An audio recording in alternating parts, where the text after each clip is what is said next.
세계사에서 한국 전쟁은 무엇일까?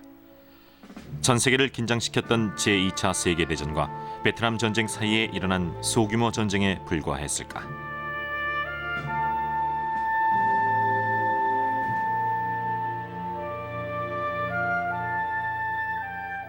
그러나 실상은 전혀 다르다. 아시아의 패권을 놓고 벌어진 피비린내 나는 전쟁이었으며 혹독한 추위와 지칠 줄 모르는 적에 맞서야 했던 처절한 전쟁이었다.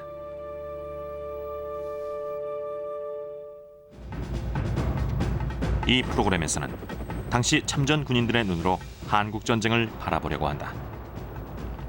여러분은 공포와 혼란, 피가 뒤범벅된 진짜 전쟁의 모습을 보게 될 것이다. 참고로 이 프로그램 내 많은 화면들은 처음으로 일반인에게 공개되는 것이다. 그럼 냉전의 첫 번째 화약고 한반도로 가보자.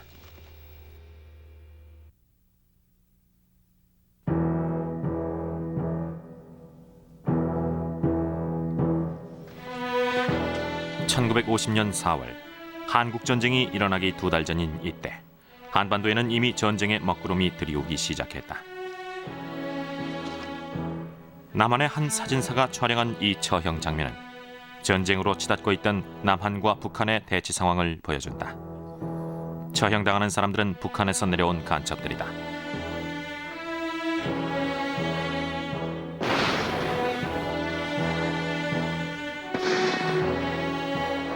불과 몇 년 전까지 남한과 북한은 한 나라였지만 이제는 적이다. 제2차 세계대전 후 싹트기 시작한 둘의 긴장관계는 당시 거의 폭발 직전이었다. 한국은 고요한 아침의 나라로 불리지만 실제 자연 환경은 험하고 과거 역사는 고난의 연속이었다. 한국이 위치한 한반도는 북태평양의 조그만 반도로 미국에서 만여 킬로미터 떨어져 있다. 특이한 점은 주변에 러시아와 중국, 일본, 세 강국이 버티고 있다는 것이다. 그 결과 한반도는 주변 강국들의 힘겨루기 장소가 돼 잠시도 편할 틈이 없었다.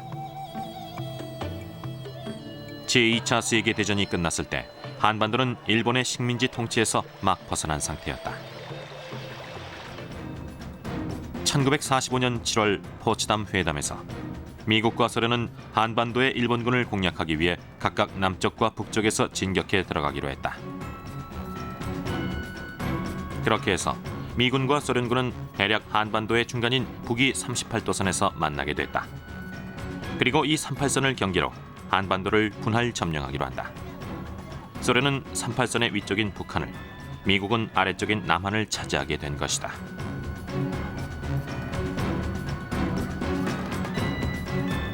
이후 1947년 미군과 소련군이 철수할 때 남한과 북한에는 전혀 다른 정부가 들어섰다. 북한에는 조선인민공화국이란 공산 정권이, 남한엔 이승만 대통령의 대한민국 정부가 수립됐다.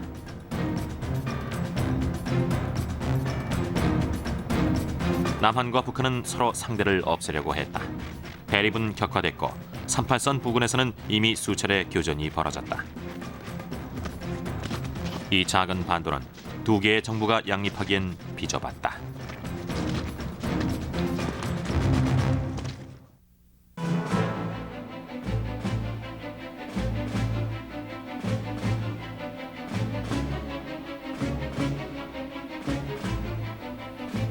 (1950년 6월 25일) 새벽 4시 북한군은 38선을 넘어 남한을 침략한다. 이전의 소규모 교전과는 차원이 다른 전면전이었다. 13만 5천 명에 달하는 북한의 인민군은 별다른 저항을 받지 않고 거침없이 남쪽으로 진격했다. 수적으로나 장비면에서 열세였던 남한의 국군은 저항다운 저항 한 번 못한 채 속수무책으로 당했다. 당시 남한의 전투력 열세에는 그럴 만한 이유가 있었다. 한국 전쟁 전에 이승만 대통령은 공공연하게 북침을 주장했다. 이에 미국은 아예 국군의 전력 증강을 막았다. 그런데 미국의 이런 전략이 남한을 위험에 빠뜨린 꼴이 됐다. 남한은 거의 맨손으로 북한의 탱크와 엄청난 화력에 맞서야 했다. 결국 전쟁 발발 이틀 만에 38선에서 50여 킬로미터 떨어진 서울이 북한에게 넘어가고 만다.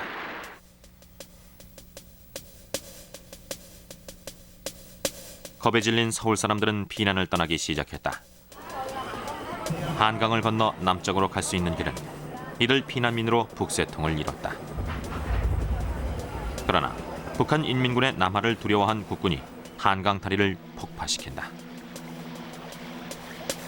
한강 다리가 폭파되는 순간 다리를 건너고 있던 수백 명의 피난민은 거의 대부분 목숨을 잃었고 수천 명은 피난길이 막히는 신세가 됐다. 서울이 함락됐다는 소식은 순식간에 퍼졌고 남한은 공포 분위기에 휩싸였다.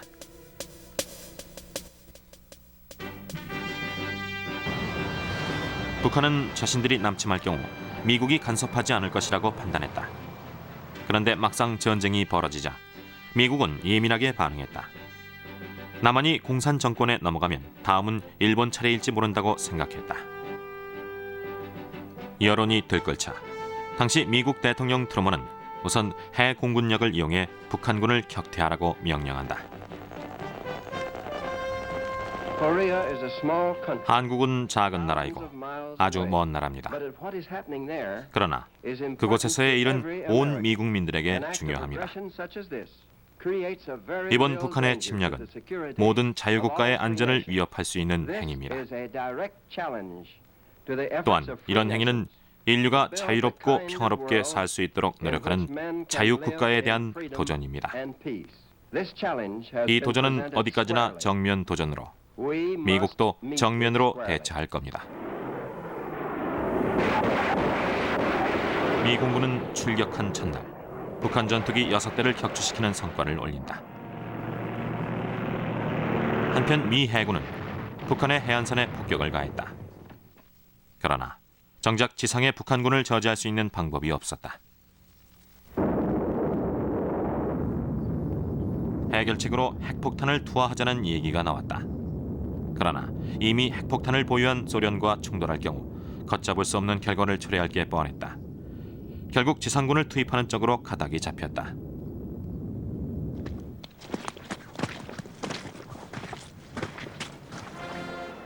트루먼 대통령은 유엔에 국제경찰로서 북한을 저지해달라고 요청했다. 유엔이 무법적인 침략 행위를 저지하기 위해 즉각적으로 조치를 취하고 이 조치에 전 세계의 자유국가들이 즉각적으로 호응할 때 국가 간의 체계를 세우려는 인류의 노력이 결실을 맺을 것입니다.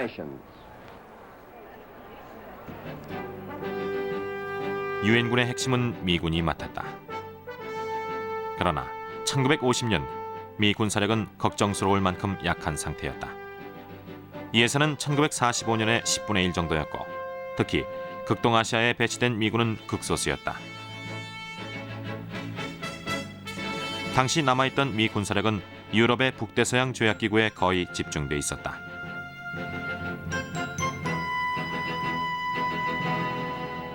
극동군 총사령관이자 제2차 세계대전의 영웅이었던 메가더 장군이 유엔군 총사령관으로 임명됐다. 당시 메가더 장군은 아시아 지역에서 미국을 대표하는 인물이었다. 그는 유엔군 총사령관에 임명됨으로써 자신의 군사적 능력을 보여줘야 했다.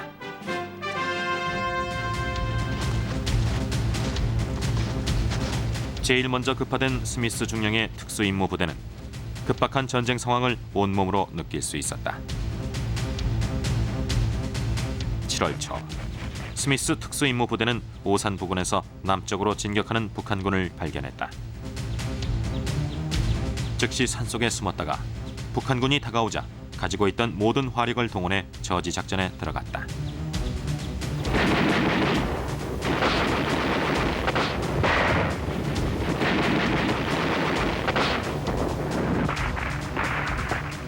그러나 북한군의 탱크를 막기에는 역부족이었다. 겨우 넉 대만 파괴했을 뿐 나머지 30세대는 미군의 저지선을 뚫고 난파했다. 말하자면 미군은 적진 한가운데 남겨진 꼴이 됐고 죽을 힘을 다해 빠져나와야 했다. 부대원들의 시체가 사방에 나뒹굴었고 부하 한 명이 복부에 총을 맞았죠. 그 친구가 고통스러워하는데 내가 할 수 있는 일은 머리를 쓰다듬어주는 것뿐이었어요. 이상 스미스 부대 대위 중이었습니다.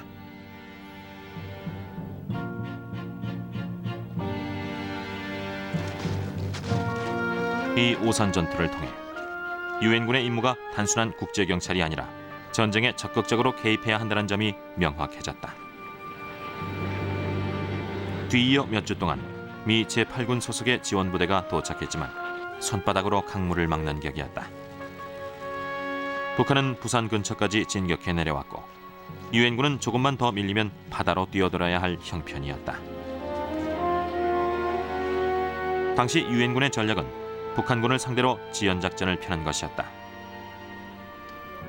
남진 속도를 둔화시키고 방어선을 구축하면서 시간을 벌려고 했지만 쉽지 않았다. 계속해서 북한군에게 밀려 후퇴를 거듭했다. 7월 20일 결국 금강전선마저 무너지고 남한은 한쪽 구석에 몰리게 됐다. 누가 봐도 유엔군의 참담한 패배였다.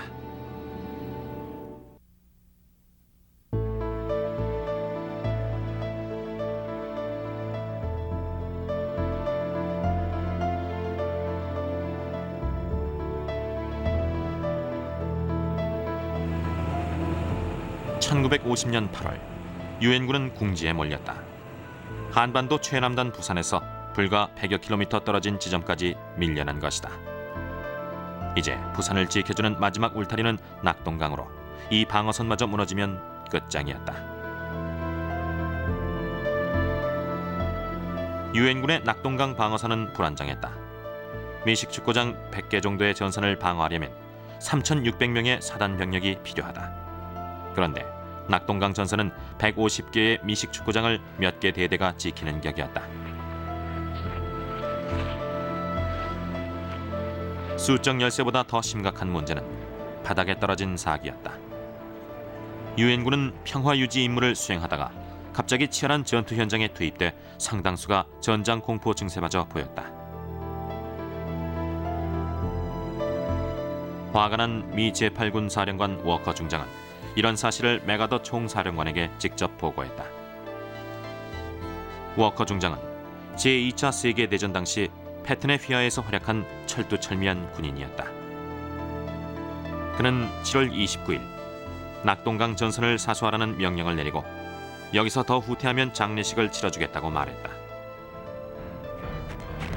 사방에 적들이 깔린 상태에서 워커 중장의 부대가 한 가닥 희망을 거는 것은 우세한 화력이었다.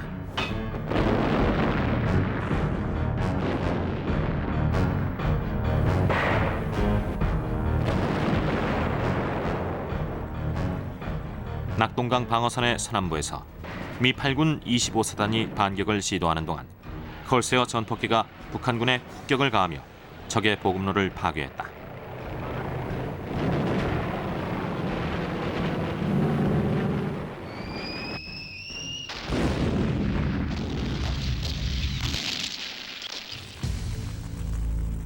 그러나 그 와중에 미군 지원 포병대대가 북한 인민군의 공격을 받는다. 피아가 뒤섞인 상황에서 미 포병대대는 무참하게 당하고 만다.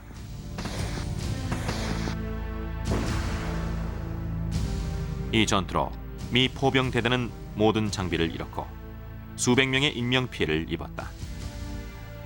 서남부 반격작전은 실패했다. 한편 이보다 조금 상류 쪽에서는 북한군이 낙동강 방어선의 빈틈을 발견하고 공격을 개시했다. 밤사이 낙동강을 건넌 북한군은 이름 없는 능선을 점령하는데 이 능선을 통해 곧바로 부산으로 진격할 수도 있는 위태로운 상황이었다. 미군은 즉각 공세에 나섰다. 2주 동안 치열한 전투가 전개됐다. 얼마나 치열했던지 어떤 고지는 미군과 북한군이 서로 10여 차례씩 번갈아가며 차지할 정도였다. 그 사이 북한군에 대한 공습은 계속됐다. 총격전이 끝나면 아군 전폭기의 공습이 시작됐습니다. 북한군은 비명을 질렀고 그 소리는 우리 귀에도 들릴 정도였죠. 비중대 플로이드 애킨스였습니다. 마침내 낙동강을 건너왔던 북한군을 격퇴시킬 수 있었다. 개전 이후 처음으로 북한군의 공세를 막은 것이다. 8월 중순, 유엔군은 효과적인 지상전 수행이 가능한 만큼의 병력을 보충할 수 있게 됐다. 부산항을 통해 프랑스, 터키, 태국, 에티오피아의 지원군이 도착했고, 특히 영국을 비롯해 캐나다, 호주, 뉴질랜드 같은 영연방 국가에서 많은 지원군이 도착했다. 이들은 제2차 세계대전에 참전하기엔 너무 어렸고 이제 활약할 나이가 된 젊은이들이었다. 그런데 전쟁의 참상에 대해서 너무 모르고 있었다. 특히 미군들은 자신감이 지나쳐 보일 정도였다. 부산은 마치 대학생들의 동창회 날 같았습니다. 들뜬 분위기였죠. 주눅든 모습은 없고 다들 당당했어요. 마치 걱정하지 마, 우린 미 해병대야 라는 것 같았죠. 탐 깊은 소위였습니다.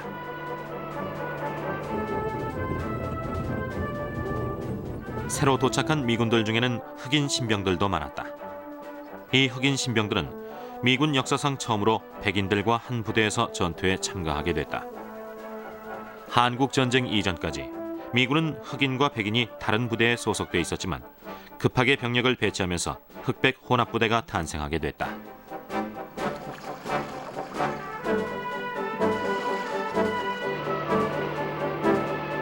전쟁터에서 피부색은 중요하지 않았다.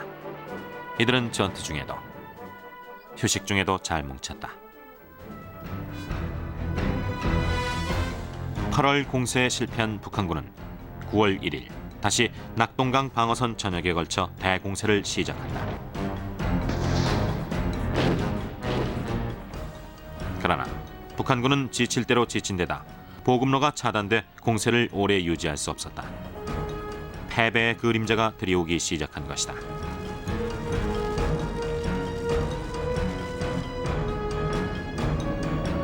마침내 유엔군이 반격을 할 때가 됐다. 그리고 그 반격의 장소는 메가더 총사령관이 알고 있었다.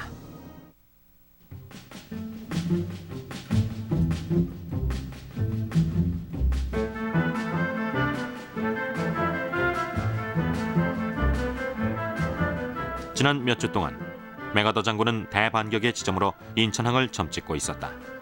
인천항은 서울에서 가장 가까운 항구로 교통과 보급의 주요 거점이었다. 그러나 인천은 치명적인 약점이 있었다. 적진 한가운데 위치해 있고 조수간만의 차이가 1km나 됐다. 게다가 항공 정찰 결과 북한군이 인천항을 철통같이 경계하고 있었다. 위험 부담이 너무 컸다. 해군과 해병대 장성들은 메가더의 인천 상륙 작전에 반대했다. 그러나 메가더의 의지는 단호했다. 이 작전의 타당성에 대해 나는 추호의 의심도 없으며 성공할 가능성도 높다고 본다. 또 한 발 더 나아가 이것이야말로 적으로부터 주도권을 빼앗을 수 있는 유일한 희망이며 결정타를 입힐 수 있는 기회다. 인천항 점령은 북한군에게 정신적인 타격이 될 것이다. 반면 유엔군에게는 사기를 높이고 전쟁의 주도권을 잡는 계기가 될 것이 분명했다. 또 인접한 김포 비행장과 40km 거리의 서울을 공략하기도 적당했다. 그러나 좁은 해안에 상륙해 곧바로 도시를 공략해야 하는 만큼 쉽지 않은 작전이었다. 작전이 성공하려면 보통 군대로는 어림없었다. 메가더 총사령관은 인천 상륙 작전을 위해 제10군단을 편성한다. 육군과 해병대, 해군으로 구성된 이 군단은 부산을 떠나 인천으로 향했다. 한 참전 군인은 당시를 이렇게 회상했다. 부산항을 떠나자마자 인천항의 조수관만에 대한 브리핑이 있었습니다. 그렇게 조수관만의 차가 큰 곳에서 작전을 수행하긴 처음이었죠. 또 그런 대규모 상륙 작전도 처음이었고요. 9월 15일 새벽이 밝아오는데 만만치 않을 거란 느낌이 들었습니다. 미 해군 소속 조지 길먼 소위였습니다. 인천 상륙작전은 전략을 짜는데 어려움이 많았다. 썰물일 때 수심이 너무 얕아서 대형 군함의 기동이 쉽지 않았기 때문이다. 그래서 상륙작전을 밀물 시간에 맞춰 두 단계로 나눠야 했다. 아침 밀물 시간에 인천항 입구에 위치한 월미도를 확보한 다음 저녁 밀물 시간에 인천항을 공략하기로 했다. 작전 개시 닷새 전 월미도에 폭격을 가해 적을 무력화시키기 시작했다.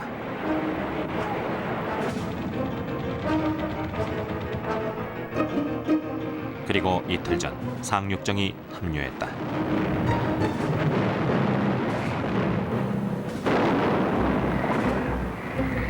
드디어 9월 15일 새벽 미 10군단은 월미도 공략에 들어갔다.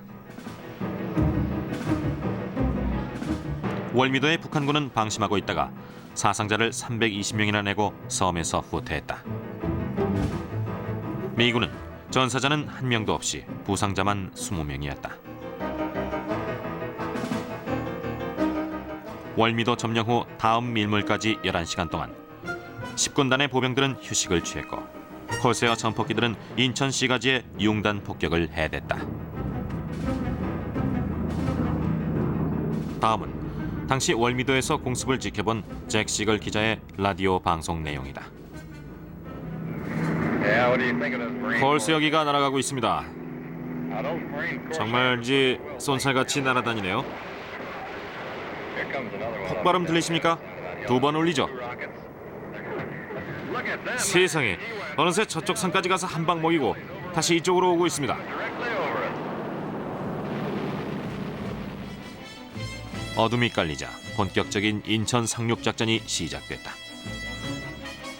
상륙 목표 지점은 인천 시가지와 가까운 레드비치와 남쪽의 블루비치였다.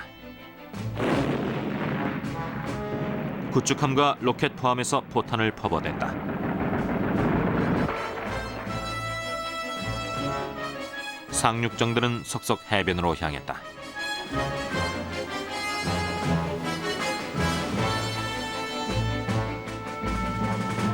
탱크와 각종 중장비들도 상륙했다. 보병들은 해안에서 인천항 탈환을 준비했다. 작전 개시 1시간 30분 만에 레드비치를 완전 장악하고 인천 시가지로 들어갔다.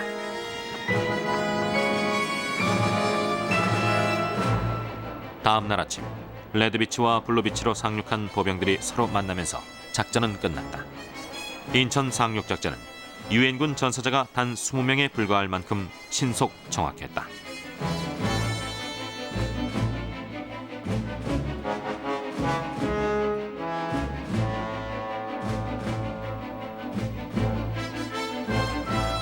메가더 총사령관의 도박은 성공했고 그 성공에 가장 기뻐한 것은 그 자신이었다. 그러나 전쟁은 이제부터 시작이었다.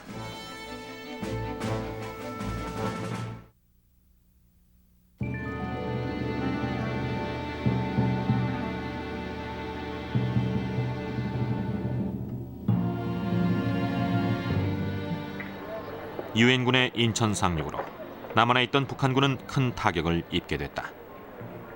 당시 북한군은 낙동강 전선에서 총력전을 펼치고 있었고 유엔군의 인천 상륙은 전혀 예상치 못했다. 게다가 낙동강의 북한군은 인천 상륙 작전이 끝난 뒤로도 일주일 동안 이 사실을 통보받지 못한 상태에서 전투에 임했다. 뒤늦게 이 사실을 알게 된 북한군은 겁을 먹고 즉시 퇴각하기 시작했다. 한편 인천에 상륙한 미 10군단은 서울을 향해 전진하기 시작했다. 이들의 발걸음에는 자신감이 가득했다. 제1 목표 지점은 김포 비행장이었다. 김포는 서울에서 가장 가까운 비행장으로 전략적으로 중요했다. 9월 18일 김포는 미 해병대의 손에 들어왔다. 그 후 해병대의 콜세어기가 김포 활주로에서 이륙해 서울을 폭격했다. 서울 수복의 신호탄이 울려 퍼진 것이다. 서울 수복 작전은 세 갈래로 나뉘었다.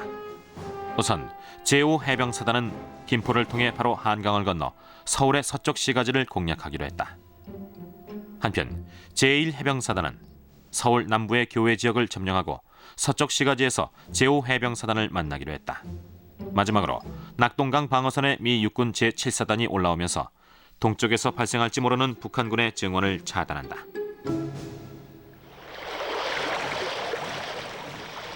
미 해병대는 작전대로 한강을 건넜지만 서울 서쪽의 고지에서 강한 저항에 부딪힌다.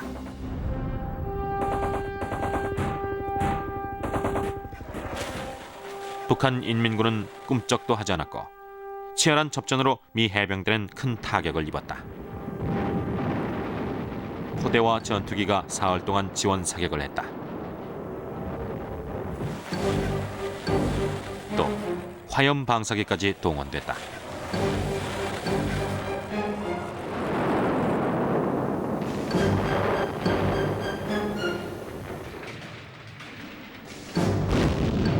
그러나 북한군의 저항은 거셌다. 미 해병대 소속의 중대가 66고지에서 치른 전투는 처절할 정도였다.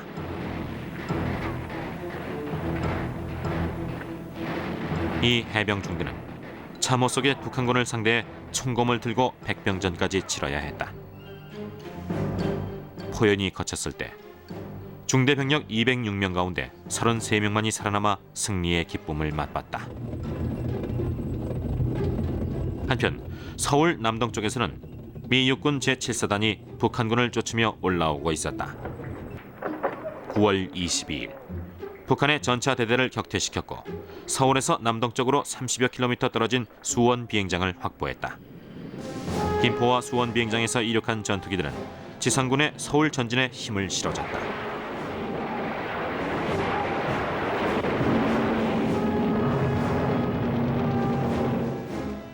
(9월 24일) 유엔군은 서울 주변의 고지를 점령했다. 그때 광경을 잊을 수 없어요. 아래 펼쳐진 도시 곳곳에서 연기가 치솟고 건물은 불길에 휩싸여 있었죠. 콜스 여기가 날아와 폭격을 하면 폭발음과 함께 검은 연기가 솟아올랐습니다. 고지에서 본 그 광경은 마치 영화 같았죠. 하지만 그건 현실이었어요. 비숍 이등병이었습니다.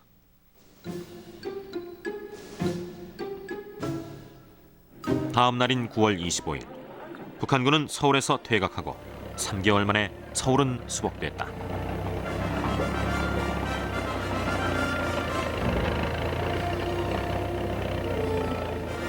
남한 경제 문화의 중심인 서울이 다시 원래 주인에게 돌아온 것이다.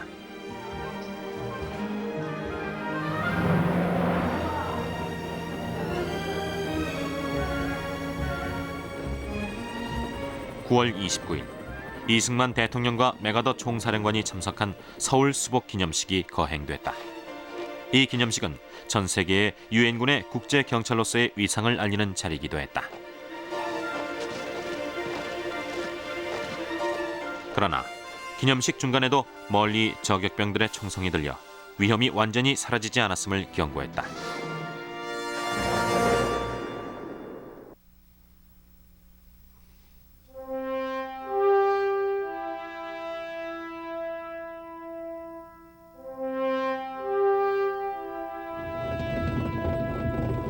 (1950년 9월) 이제 전세는 유엔군에게 유리하게 전개됐다. 마치 노르망디 상륙작전 후 연합군의 모습을 보는 것 같았다. 우선 목표는 38선까지 진격해 예전의 군사 분계선을 회복하는 것이었다. 마침내 10월 1일 남한의 국군 사단이 제일 먼저 38선에 도착했고 그 여세를 몰아 계속 북진했다. 일주일 뒤에는 유엔군도 38선에 도착해 북진 명령을 기다렸다.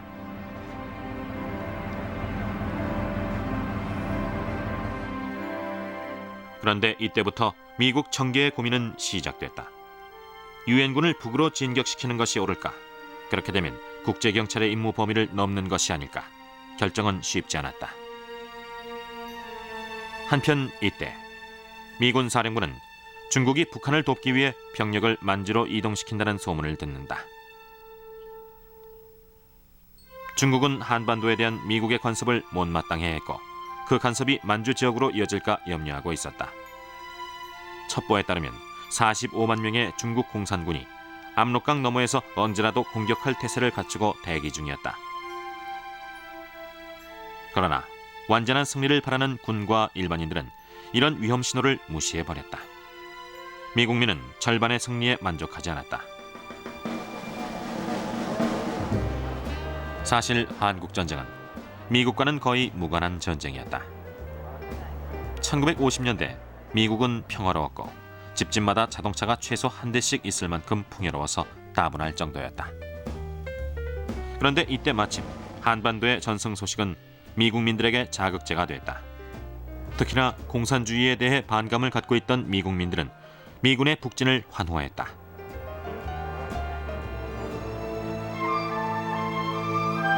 전쟁터가 북한으로 옮겨지면서 남한 사람들은 일상생활로 돌아갔다. 결혼식과 장례식도 치르고 시장도 열렸다. 또 지난 넉 달 동안 전쟁이 남긴 상처를 복구하면서 이승만 대통령이 늘 다짐했던 한반도의 통일을 기대했다. 그 기대는 오랜 세월 외세의 간섭과 침입에 시달렸기 때문에 더욱 간절했다. 한국은 과거 때로는 중국, 때로는 일본, 때로는 러시아의 간섭을 받는 수모를 겪었다. 심지어 이들 나라의 지배를 받기도 했다. 그 가운데서도 중국은 1000년이 넘게 한반도에 영향력을 행사했다. 그래서인지 두 나라는 불교와 벼농사를 짓는 등 문화적으로 비슷한 점이 많다. 그러나 1950년 이 두 나라의 정치 체계는 완전히 달랐고 한국전쟁은 이를 확인하는 자리가 됐다. 남한의 국군과 중국의 공산군은 그 어느 때보다 격렬한 충돌을 앞두고 있었다. 북한에서도 평양으로 가는 길은 거칠 것이 없었고 유엔군은 각 부대별로 누가 먼저 평양에 도착하는지 경쟁했다. 북한은 평양 근처에 저지선을 구축했지만 유엔군의 파죽지세의 공격을 막아내지 못했다. 미 제8군은 38선을 넘어 북진한 지 열흘 만에 평양 입구에 도착했다. 뻥 뚫린 길을 바라보며 미군들은 몹시 들떴다. 메가더 총사령관이 추수감사절을 고향에서 보내게 될 거라고 했고 우린 그 말을 믿었어요. 사기가 하늘을 찔렀죠. 카디널 이등병이었습니다. 미 제8군은 북한을 완전히 점령하기 위해 평양에서 다시 북서쪽으로 전진했다. 북한의 마지막 주요 육상 거점이었던 청천강을 건널 때는 승리가 바로 눈앞에서 손짓하고 있었다.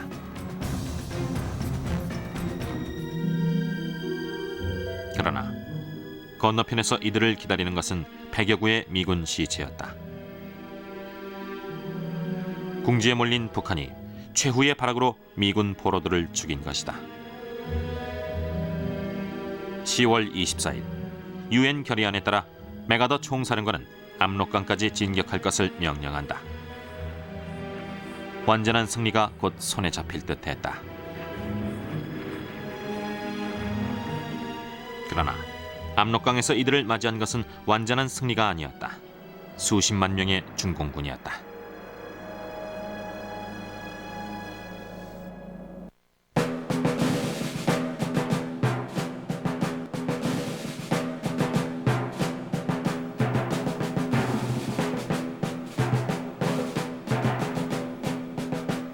(1950년 10월 25일) 유엔군이 설마 했던 일이 현실로 나타났다. 압록강으로 진격하던 유엔군 앞에 갑자기 셀 수 없이 많은 중공군이 모습을 드러낸 것이다.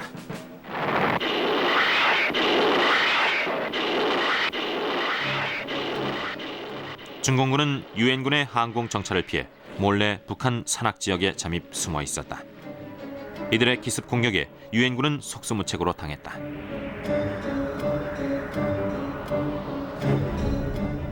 당시 유엔군의 방어책은 항공 지원뿐이었다.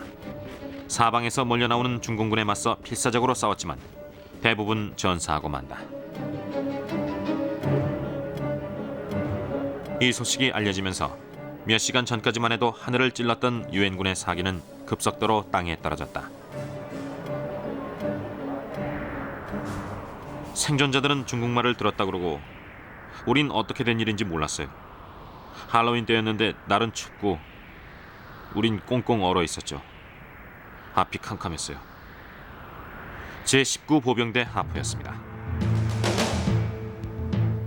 승전 퍼레이드를 준비하고 있던 극동사령부는 중국이 전면적으로 전쟁에 개입한 것은 아니라고 생각했다. 그래서 워싱턴에 압록강에 중국 수비대와 작은 마찰이 있었을 뿐이라고 보고했다.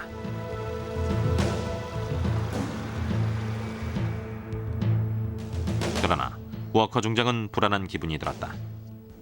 휘하 부대원들을 전부 청천강까지 후퇴시킨 다음 상황을 다시 알아보라고 지시했다. 그런데 일순간 중공군이 자취를 감춰버렸다. 산속으로 들어가 숨어버린 것이다.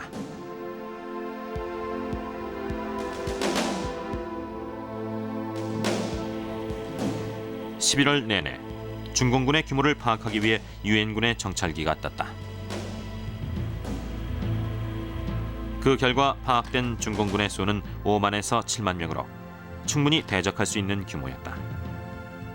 그러나 실은 45만 명이 더 있었다.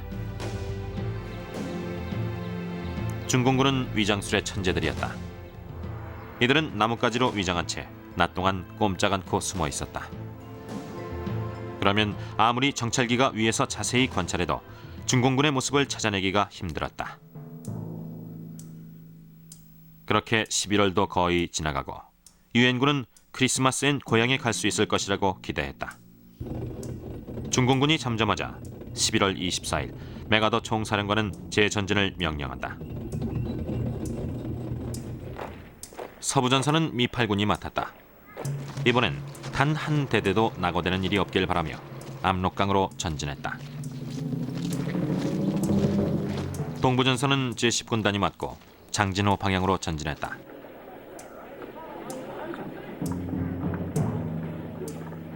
첫날의 성과는 그다지 나쁘지 않았다. 조금이지만 모든 부대가 고루 전진했다. 그러나 다음 날 전세는 뒤집어졌다.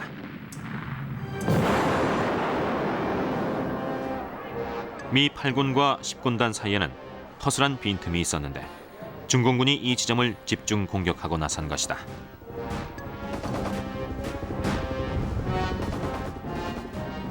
유엔군의 전선은 두 동강이 나고 말았다. 재전진 사흘 만에 유엔군은 전면 후퇴하는 처지가 됐다. 그러나 두 동강 난 것은 유엔군의 전선만이 아니었다. 혹독한 겨울과 무자비한 공산군 앞에서 유엔군의 사기도 두 동강이 났다.